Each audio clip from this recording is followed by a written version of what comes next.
جیسے صدیق اکبر رضی اللہ تعالیٰ عنہ کا دور آیا، مسیلمہ کذاب سے جنگ ہوئی اور اس میں بہت سارے حافظ صحابہ شہید ہوئے، تو حضرت عمر فاروق رضی اللہ تعالیٰ عنہ نے حضرت صدیق اکبر سے عرض کی کہ حضور قرآن پاک کو کتابی شکل میں جمع کریں، اگر ہم ایک جگہ جمع نہیں کریں گے تو جس تیزی کے ساتھ حافظ شہید ہو رہے ہیں قرآن کی حفاظت کا معاملہ دشوار ہو جائے گا۔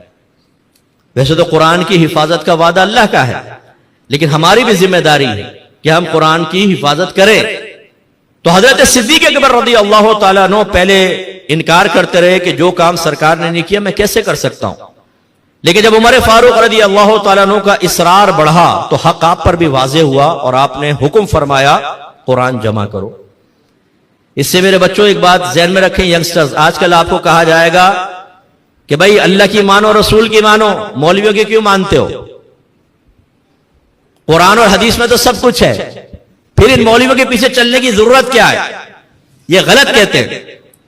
قرآن اور حدیث میں سب کچھ ہے، لیکن یہ ایسا ہی ہے جیسے سمندر کے اندر موتی پڑے ہوں، موجود ہیں، آپ بھی مانتے میں بھی مانتا ہوں، لیکن نکال کر تو بتائے ذرا، نکال وہی سکے گا جو غوطہ خور ہوگا۔ اچھا نکال لے گا تو خالی نکالنے سے ایک موتی کی قیمت نہیں بنتی ہے، اگر فرض کر لے کہ وہ ٹیڑھی میڑھی ہے، ہیرا جیسے مل جاتا ہے تو اس کو تراشنے والا بھی چاہیے، وہ تراشے گا ماہر آدمی، پھر قیمتی بنتا ہے، اور اگر بادشاہ کے تاج میں لگ جائے تو اس کی قیمت میں اور بھی اضافہ ہو جاتا ہے۔ تو اس لیے قرآن و حدیث میں علمی موتی ہیں، لیکن ہر ایک نہیں نکال سکتا، علماء نکالیں گے۔ اس لیے تو اللہ نے فرمایا اولی الامر منکم، اگر ہر ایک قرآن و حدیث سے مسائل اخذ کرنے کی صلاحیت رکھتا تو علماء کے پاس جانے کا حکم کیوں ہوتا؟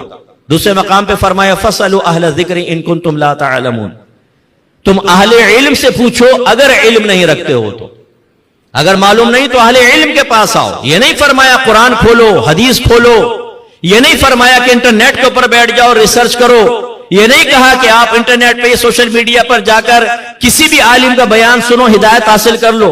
اولی الامر منکم، حکم والے، جو میں نے آپ کو ان کی علامات بتائی، صحیح العقیدہ، صاحب تقوی، میجورٹی کے اندر ہونے چاہیے، کیونکہ جو حق ہمیشہ میجورٹی کے ساتھ ہوگا، ان کی اطاعت کا حکم۔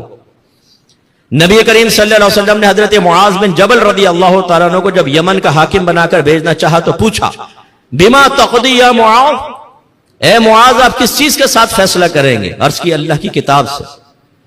سرکار نے فرمایا فَإِن لَمْ تَجِدْ، اگر آپ اس میں نہ پائیں تو، عرض کی پھر حدیث سے فیصلہ کروں گا۔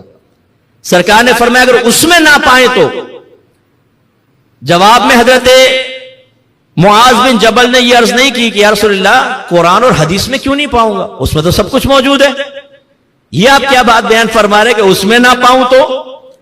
کہنے والا کون ہے؟ خود نبی کریم، جنہوں نے قرآن بیان فرمایا، جنہوں نے حدیث بیان فرمائی کہ اگر تم قرآن و حدیث میں نہ پاؤ تو کیا کرو گے؟ عرض کیا رسول اللہ پھر میں اپنی رائے سے اجتہاد کروں گا، اپنی رائے سے فیصلہ کروں گا۔ تو رحمت کونین خوش ہوئے اور آپ نے اپنا دست اقدس محبت سے ان کے سینے پہ مارا اور اللہ کی بارگاہ میں عرض کی کہ اللہ تیرا شکر ہے کہ تو نے رسول کے قاصد کو اس چیز کی توفیق عطا فرمائی جس نے اللہ اس کے رسول کو راضی کر دیا۔ اس کا مطلب ہے کہ خود اللہ کے نبی نے ہمیں تعلیم دی ہے، قرآن میں بھی ملے گا، حدیث میں ملے گا، اور بہت ساری چیزیں قرآن و حدیث میں نہیں ملیں گی، پھر یہ علماء کی ذمہ داری ہے کہ وہ تمہیں عطا فرمائیں۔